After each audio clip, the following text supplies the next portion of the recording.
और जंग के बीच इस समय की बड़ी खबर, नेटो पर एक बार फिर अमेरिकी राष्ट्रपति डोनाल्ड ट्रंप भड़के हैं। नेटो सहयोगियों को ट्रंप ने कायर करार दिया है। ट्रंप ने ईरान को न्यूक्लियर पावर बताया है। न्यूक्लियर पावर से लड़ने में डर रहे हैं नेटो।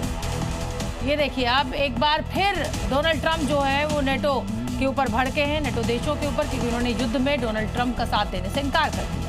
और जंग के बीच इस समय की एक बड़ी खबर आपको बता दें, मिडिल ईस्ट में यूक्रेनी सैनिक तैनात किए गए हैं। ईरानी हमले को रोकेंगे यूक्रेनी सैनिक, खास ड्रोन इंटरसेप्टर का इस्तेमाल करेंगे। यूक्रेन ने तैयार किया है खास इंटरसेप्टर। हालांकि यूक्रेन रूस के युद्ध को नहीं रोक पा रहा है, लेकिन अब ड्रोन हमला यूक्रेनी सैनिक कैसे रोकेंगे, ये देखने वाली बात है।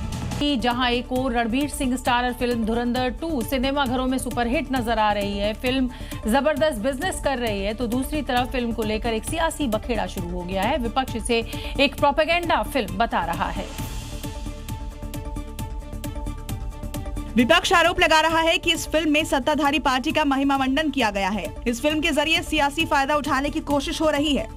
इस बकवास को कौन देखेगा और कौन यकीन करेगा? हमारे देश में कुछ लोग ऐसे हो गए कि चुनिंदा रुपयों के लिए इस तरह की प्रोपेगेंडा फिल्म बनाते हैं। जब से भारतीय जनता पार्टी की सरकार आई है, तब से फिल्में बनाने का मकसद भारतीय जनता पार्टी का प्रोपेगेंडा करना है।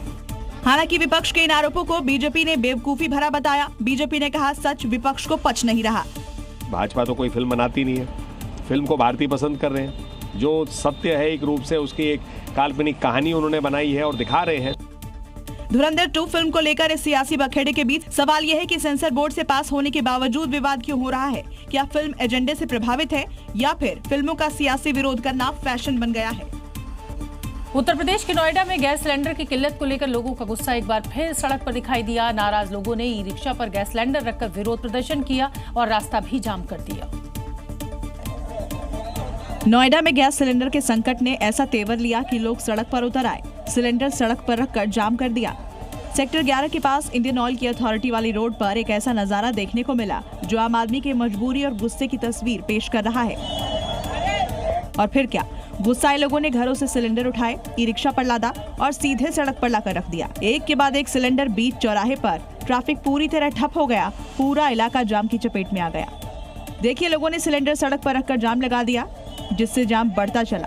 प्रशासन का कहना है कि जांच की जा रही है, जल्द सप्लाई नॉर्मल हो जाएगी। लेकिन सवाल वही है, जब तक सिलेंडर नहीं पहुंचेगा तब तक आम आदमी का गुस्सा कहां जाएगा? देश भर में इन दिनों एलपीजी संकट की खबरें आ रही हैं। कहीं लंबी लाइन, कहीं सड़क जाम, कहीं प्रदर्शन। क्या ये सिर्फ अफवाह है या सच में सप्लाई चेन में कोई गड़बड़ी? मिडिल ईस्ट में जारी युद्ध की वजह से ऊर्जा संकट तो पैदा हो ही गया है। ईद पर भी इसका असर देखा जा रहा है। उत्तर प्रदेश से लेकर दिल्ली तक ईद से पहले फ्लैग मार्च कर प्रशासन ने ईद पर माहौल खराब करने वाले उपद्रवियों को चेतावनी दी है। लेकिन ईद को लेकर मुस्लिम समाज में वो जोश नहीं दिख रहा जो इससे पहले तक देखा जाता था।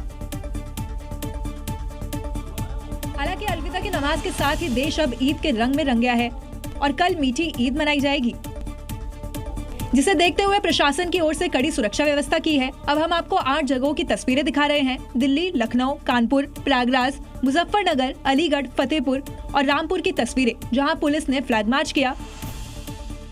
दूसरी तरफ मस्जिदों और ईदगाहों की साज सज्जा की गई और बाजारों में खरीदारी का दौर भी जारी है।